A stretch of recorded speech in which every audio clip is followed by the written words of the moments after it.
Welcome to Happily Ever After is just the beginning. Keeping your relationship not just together, but happy, and we mean truly happy, is part art and part science.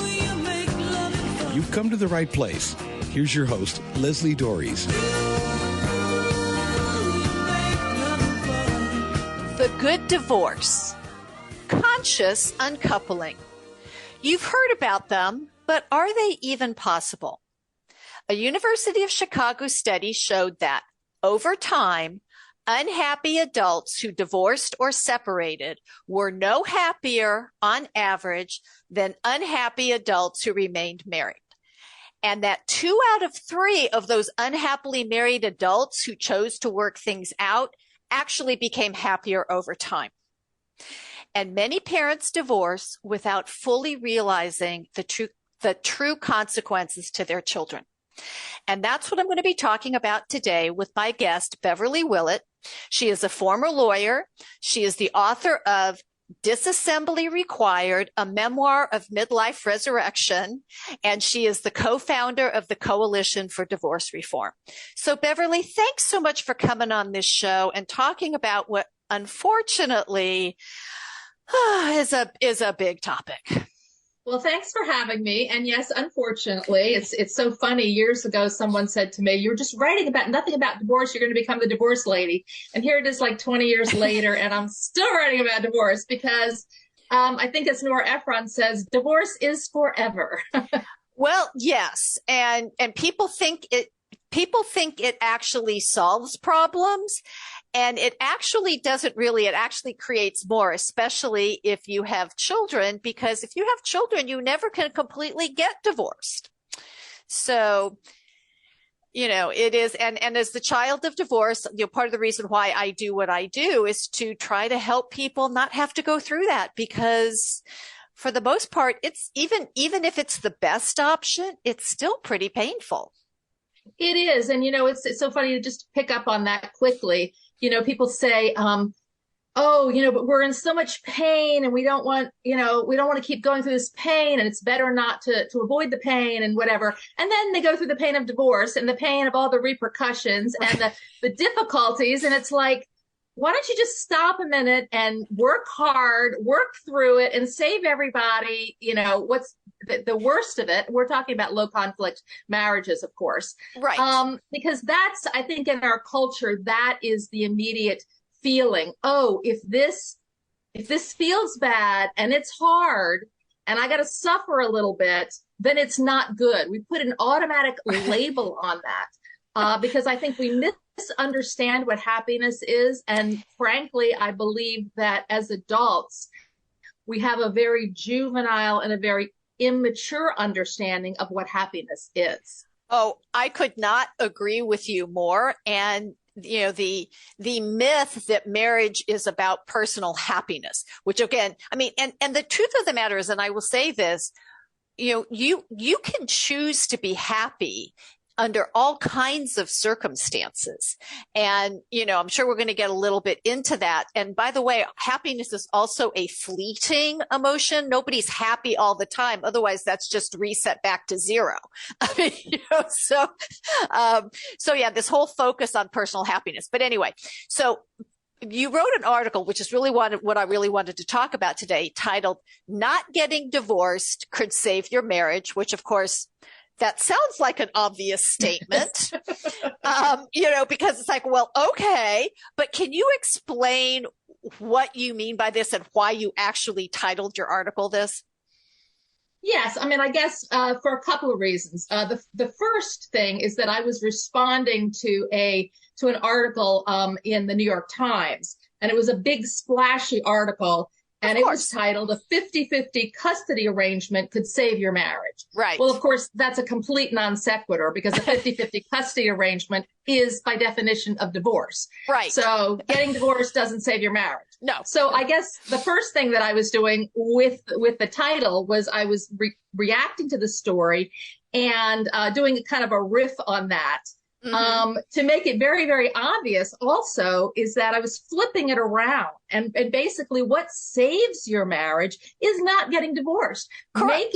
Making the commitment to honor your commitment and to work hard and to do what's necessary to save your marriage, which is what marriage is all about in the first place. So all these people getting divorced haven't perhaps really understood what their commitment meant, what they were committing to, what marriage means.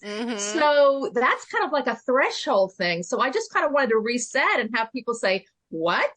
Yeah, no, committing not to get divorced and working hard at your marriage is going to save your marriage.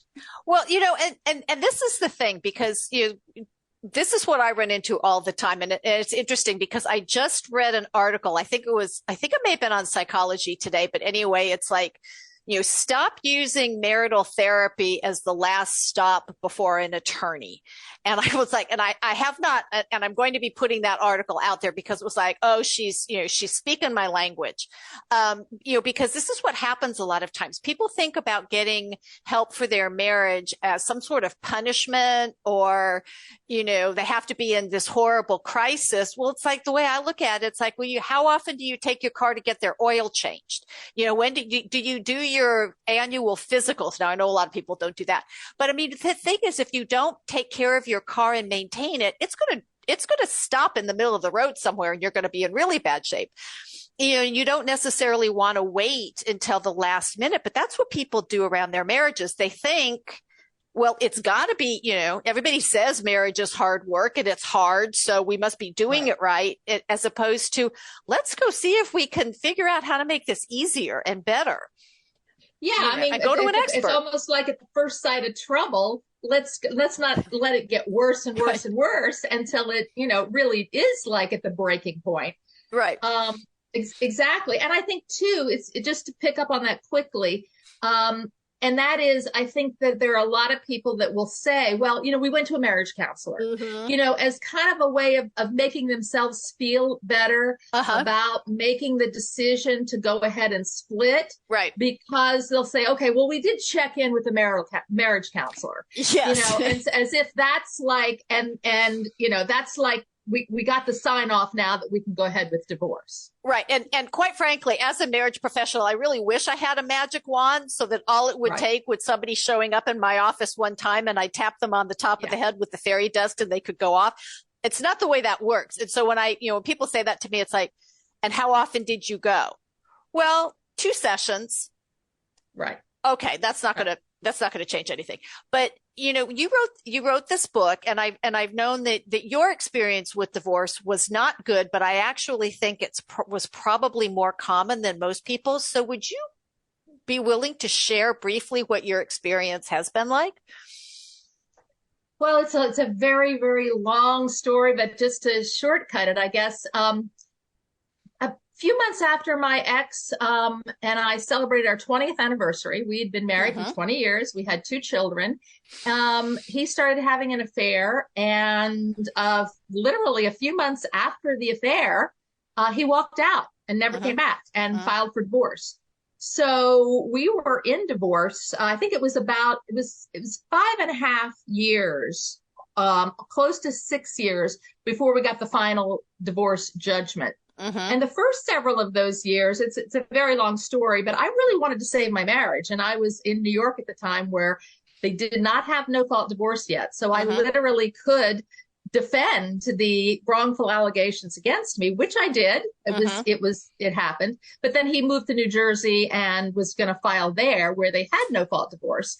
So I really didn't have anything to work with anymore. But I wanted to save my marriage. And, I started after all of this, I started writing about, marriage and divorce, because I learned so much. It was a real crash course for me. I had been a lawyer, but I had never practiced in this area. Didn't know anything about family law.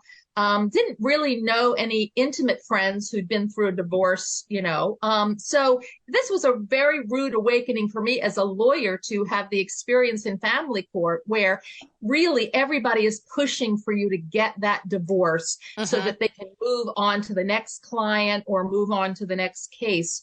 as it were, with the judges. So judges and lawyers, I mean, the whole game is to force you to finish this divorce, divide the property, the kids, and get out of their hair, right? And so that they can start banking on the next one. Mm-hmm. I was completely flabbergasted that a society that supposedly values marriage and family is really like, our laws are really like anti-family.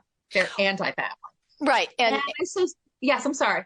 Well, I mean, and you were talking about this 50-50 joint physical custody, which also is incredibly challenging on children. And, it's just like, who thought this was a good idea? But I do think you're talking about it from the court system's perspective of kind of like, let's just get these two people to an agreement. Don't really care what it is or how it's going to work. Let's just move it out because we're so inundated with all these people waiting in line. It's like next, it's like divorce on the superhighway.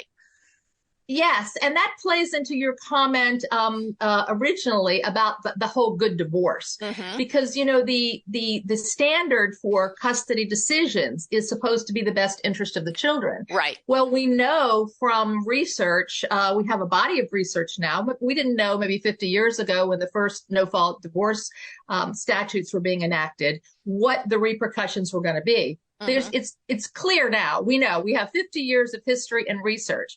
It's clear that in most cases, for low conflict marriages, this is not the best thing for adults and certainly not the best thing for children. Right. So if the standard is the best interest of the children, then the whole system is counter to actually what serves the best interest of the children.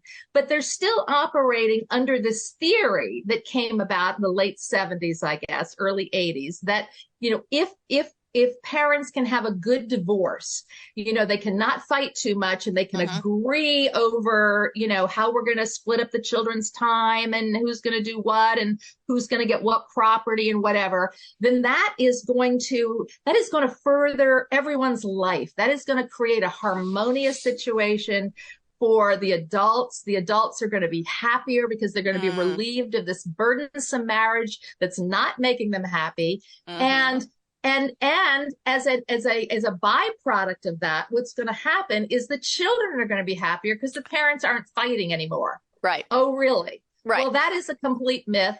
It's been proven by research to be a myth. Mm-hmm. But frankly, and this particular article that I wrote in response to was all about, the good divorce myth, how great and how wonderful it all is on the other side. Well, as you pointed out, happiness, perceived happiness, this is a feeling. It's like a pendulum. Uh-huh. I mean, whenever you rely on feelings, man, I mean, an hour ago, my knees were hurting. Right. And now I'm talking to you and I'm like, not really thinking about my hurting knees because we're having a great conversation. That is what we're basing our laws on, and the future of our parents and our children, these feelings. So that is it's a complete myth. And yet very smart people are still lawyers and judges and parents. And this woman who's writing this article, when I read this article, it just, I can't respond to every article that's written. Right. This one just grabbed me by the heart. Mm-hmm. I mean, I sat at my computer, I was crying. It grabbed me by the heart. And I said, this is a big article in the biggest publication, one of the biggest publications in our country. And this woman who is completely uninformed, who's supposedly very intelligent and has degrees after her name, is perpetuating this myth for thousands upon thousands of readers who are going to say, wow, if I just didn't think of that, and she's advocating it and she knows, this is what I'm going to do too. I think that's the thing that upset me the most, is that we continue to have this perpetuated and we label it. Here's the other thing. We label this kind of an attitude as courage. Right. We think this is courage when this is the worst form of cowardice. Well, and it's funny that you talk about this because I've known you for a while, and, and this whole thing about no fault divorce. I mean, it takes two people to willingly get married, sign the marriage license, go through all of this. It takes one person to decide they don't want to do this anymore.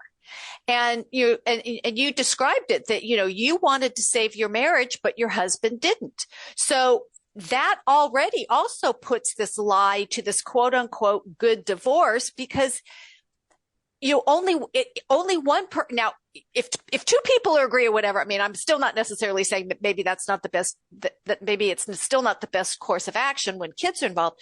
But in actuality, what happens most of the time is one person wants it and the other person doesn't. And so that to me already blows apart the good divorce.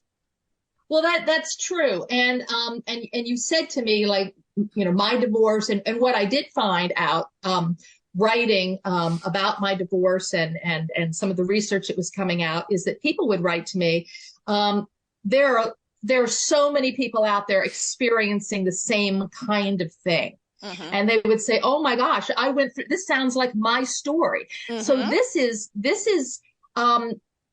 is very prevalent. I read a statistic the other day that 99% of all divorces are filed under the no-fault provisions. Sure. Okay. Mm-hmm. And then of that, so that's almost like the whole ball of wax. Right. And of that, the majority of them are unilateral.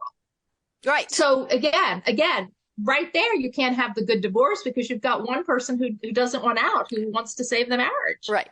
And it's an important point to remember. And I want to remind my listeners that this is Happily Ever After is just the beginning on webtalkradio.net. I'm talking the truth about divorce with former attorney and author Beverly Willett. Now, marriage is a complicated relationship, and the truth is most people are not prepared for it. When they find the going tough, many believe the answer is just to end the marriage. But if you have children, you can't really end it because you're still going to be connected to this person. So why not see if you can make it be what you want it to be?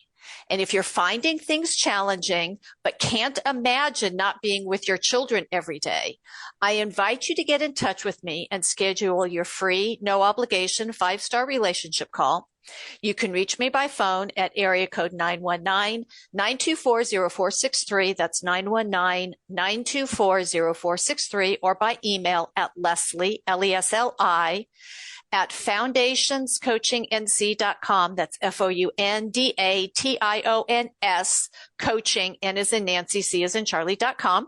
And I want to get back to this conversation because, Beverly, you pointed out that typical low conflict marriages with children can be salvaged, but these are the ones that frequently end in divorce. So what's going on here, and what are these spouses missing? Well, again, I mean, we're talking about the culture, the culture itself. I mean, so I think you have to, and you said so many people going into marriage don't understand what it is. So, I mean, I think we've got so many different factors here. We've got people going into marriage, making a commitment, saying the words, and not really understand what they're committing to, or believing what they're committing to, understanding that. I'm just thinking about this woman's title, 50-50. So 50-50 custody arrangement. But if you start to read down, all of the things that she's talking about, that she doesn't specifically say my ex didn't do Y, but you read between the lines and you can tell that a lot of the problem here was, maybe he didn't do his share of the housework. Right. And it's just too much of a hassle trying to juggle it all. And yes, women do sometimes have that second shift, and we do need to make improvements in that. And I just will say that there are a lot of young millennial men that I've seen that I think are starting to understand that. So maybe I'm kind of hopeful that maybe with the next generations, they get that shared kind of responsibility. But sometimes, and so that is true. And I think that's one place where couples need to think about things before they make that commitment, and then need to get help before it's too late with that. But the bottom line is, I think too, is that thinking is very flawed, because I don't think anything in life is ever 50-50. I was just thinking, with that title and what we were going to be talking about, is that, sometimes one of your kids, who might be having a difficulty with something or sick is going to be getting a little more attention than the other one. And marriages also go in cycles. If people are working or somebody's got, a huge out of town commitment or something like that, one of the spouses could be doing a lot more than the other for a while. So this whole situation that she describes, that you just need to put it all in writing. Everybody does half, and everything is half. Right. Everybody should be giving all. Yes. And then if somebody is like, they can't be giving all because they're sick or they're out of town or they're whatever, then that other person has to give 85. And then, so that's really, I think, the misunderstanding that is coming from a lot of couples, from our culture, right, from the way that we write about it and talk about it and talk to our friends about it. It's not always 50-50. It is 100% all the time. And then flexibility and working together. That's the goal. Well, and that's just thinking about, being like self-actualized. Like, right. Like, self-actualized to me, like, what? I was like, really? Well, I mean, but about self-actualization. But in this art, but in this idea, it's like they're assuming that they're mutually exclusive, and you could be married and self-actualized at the same time. Sure. And and I think somewhere in your article you made some comment about. And I don't know whether it was taken from the article that she wrote about, well, you divorce the guys, so then they have to do 50% of the child rearing. To me, that's a little drastic of a solution. I would think, well, what about if we just have like a conversation and, come to an agreement about this? And I'm talking about a productive conversation. I'm not talking about an attack and an argument kind of conversation, which is frequently what happens. And a lot of the men that I work with, yes, are they missing some relationship skills? Absolutely. But most of the time they're good guys who want to do better. They just don't know what that looks like or what that means. And then, it's just kind of this idea that, you can actually have these conversations about how do we run the household. Anybody who's listened to me for a while knows that my personal opinion is that anybody who lives in a household has responsibility for keeping it going. I give exceptions to anybody under the age of 2, but if you're 2 or older and you live in a house, you have responsibilities to keep that house functioning. Now, what those look like, who does what, all that other stuff, I think is open for negotiation. But, but women will take this on and then they get ticked off. And you and I both know that women are the ones who initiate most of the divorces. Exactly. And, and so I think, just going to that too, is one of the points that I did make in the article is that to say, which she completely says, so all the moms that I know were divorced, we're great because you know what? They wouldn't do it. So the law can tell the guys to do it. Right. Well, the law really can't do that. The law can say, okay, you're going to have them, Monday, Tuesday, Wednesday, whatever. But you're not going to force your spouse to send the kids back with all their homework done, with all these, I'm sorry. The law cannot force anybody to do that. So to paint this picture to women, and they're the ones that file divorce most of the time, that, oh my gosh, you mean this is all just going to magically fall into place? Wow. Well, like that's, of course, if you don't think about the kids, let's just put them to the side because my heart breaks for the kids because they don't seem to have been figured into her equation and what she's talking about here. So yeah, that doesn't happen. That doesn't happen. And what you wind up having happen is that those things don't get done. So there are still squabbles. There's still, so you have, as I said, you have created family Armageddon, literally. for this so-called, you know, peaceful, wonderful. It's maybe for a couple of days, you know, in the it's like the romantic period. It's like the romantic period of the marriage, you know, it's everybody feels great. So maybe she's writing from the romantic period of the initial period of the divorce, where it's like, I remember my friends said to me when some of my friends said to me when my ex filed for divorce, they said, wow, you get to go out and date again. Like, that's a good thing. No, I mean, they were thinking from the perspective of, oh, I got to go cook dinner now and help the kid. They were just thinking of their, you know, the drudgery and wanting a weekend off and thinking, oh my gosh, she's going to have the weekend off and I've got to do all this crap. And I said, well, first of all, I want to save my marriage, but second, you know, when it got down the road and I did go on a few dates years and years later, I mean, I would share the horror stories. You don't want to be out there. Right. At midlife?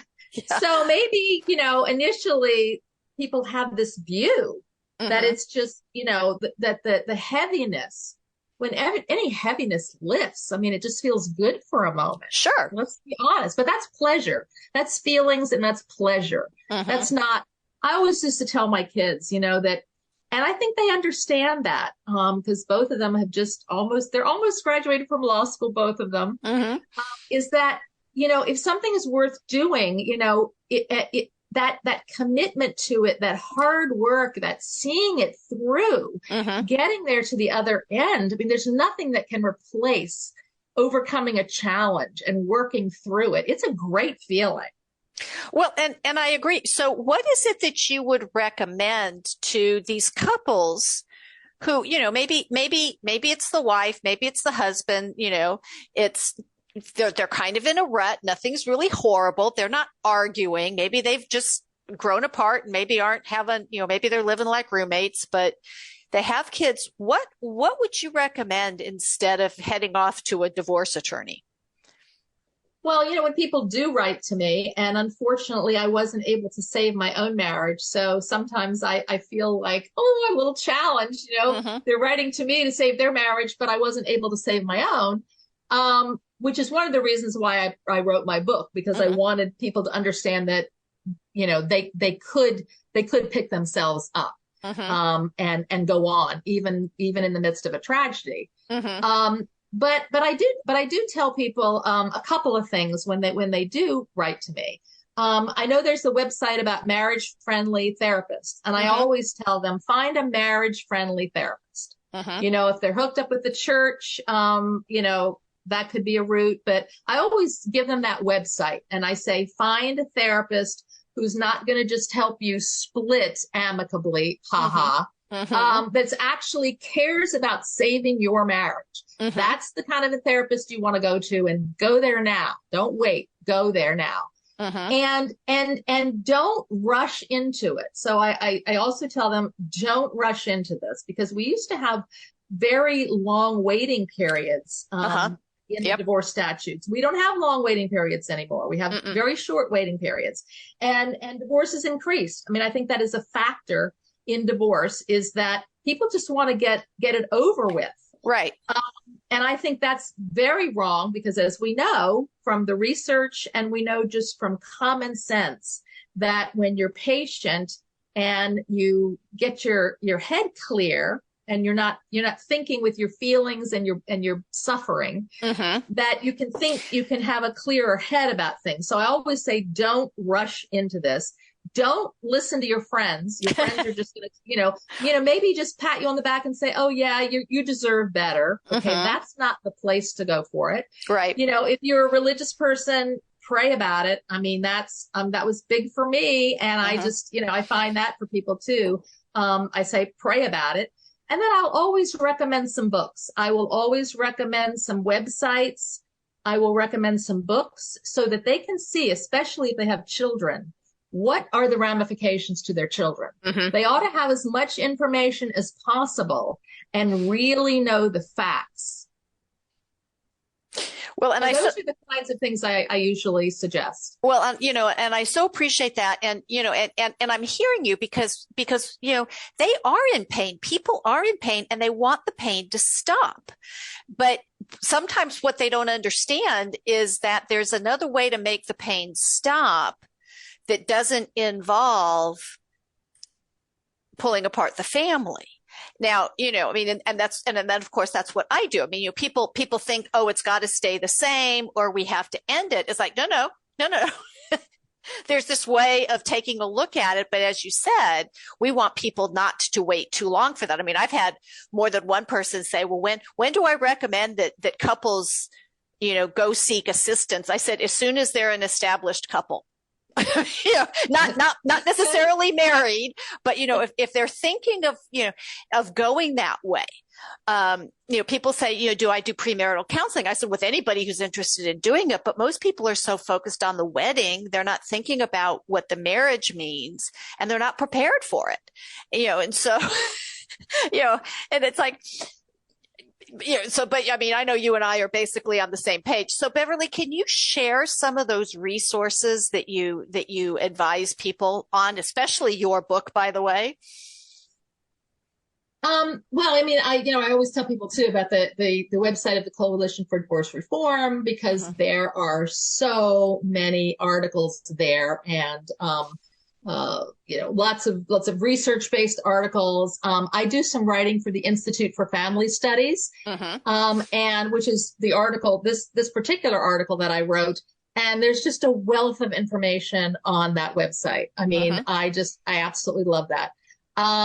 Let me see. Between Two Worlds is one of the books that came out a long time ago about the children of divorce. And then Lila Miller has a book out about the adult children of divorce. So those are, I think, very good resources if you want to read about the effects on children. And then I've written lots of articles that are on my website, and I have links to them. So if you go through them, you can click on the links to other articles and research-based material. Okay. And where can they get your book? And can you tell the title of it again? Yes. So it's available on Amazon. It's Disassembly Required, a memoir of midlife resurrection. And so you can get it on Amazon, and basically, it gives the backstory that I've given to you, and the 30-second, just so that people know where I had to come from in order to start my life over again. Because so many people, I will say, well, if you're not able to save your marriage, or some people come to me and they're already divorced and they say, I'm just hurting so bad, I just know I'm going to hurt forever, and I'm never going to get over this. And I say to them, yes, you can get over this. And you will, and you can. That doesn't mean it's a great thing. And I'm sorry this happened to you. But what I did understand in writing the book is that I thought, well, I know I can help people. At least I can share my story and what worked for me, and what I started to understand about attachment and loss. And one thing that you just said a minute ago, I would just quickly, I know we got to end, but you talked about change, how things can change. And that really was one of the primary things that I learned in selling my house and sort of doing a life review and coming to peace with the end of my marriage, is that I understood that the nature of everything is change. And that part of my pain was continuing to hold on to the things the way they were. But I really wasn't doing that, because things weren't the same as they were. Right. And so I think sometimes perhaps in couples' head, when they're saying, oh, how can this change? How can this? They've got this view in their head that they're grasping onto of exactly how it is and how it must be and how it's always going to be. Well, nothing is ever that way. Nope. I mean, that's actually like science. So if you understand that the science disproves what you're saying, then you can have the flexibility to say anything is possible and things can change. And I love that. And so what I want to let people know, I mean, now I've said this before and I've actually looked it up, but one of my favorite quotes is by Methodist minister Joseph Barth. He said, marriage is our last best chance to grow up. Now, in my view, I take that to mean marriage is meant to challenge us. And unfortunately, too many people think it's about personal happiness. And as I said earlier, it really is possible to have both, but it takes knowledge, skill, and as Beverly has highlighted, commitment. And so understanding what that commitment is, and hopefully one of the things you will commit to is to continue to listen to this show. And I appreciate all your support. And until next week, stay loving.